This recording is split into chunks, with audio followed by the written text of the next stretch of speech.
I am Joanie Spencer, Editor-in-Chief of Commercial Baking, and I am in Dusseldorf, Germany at the IBA show, catching up with my friend, John Friend.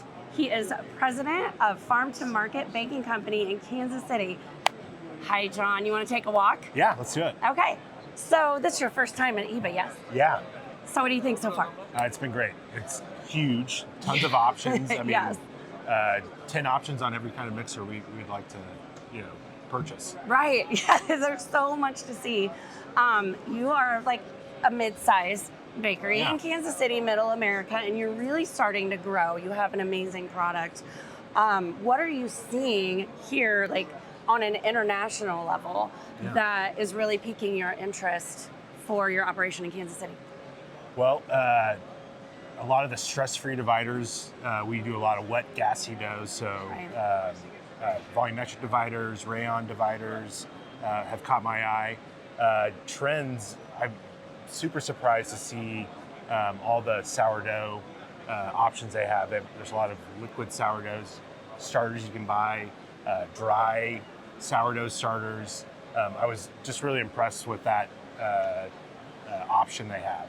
So your bread brand is sort of known for its sourdough. You have a really amazing sourdough. I kind of feel like bakers have a very, tight relationship with their sourdough, with their starter. So how does seeing these different types of sourdough kind of change your way of thinking? Does it expand your mind? Does it help you think outside of that? And is that a good thing or a bad thing? I mean, it kind of shows me how quickly sourdough is growing.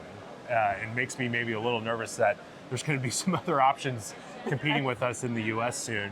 But I do think ours is the best, and our method of making sourdough is the way to go, and will always give us a competitive advantage. But I'm just encouraged to see how much it's growing, and how that the demand is there. Yeah, and I gotta say, I think people in general are still in love with bread, and the ones who had fallen out of love are falling back in. So that's something that I'm seeing here. Right. Just seeing that continued love affair with bread really makes my heart happy. Yeah, yeah. Well, John, there's a lot of show floor to cover, so I'm going to let you get back to it. But thanks so much for catching up with good to me. see you. Thanks.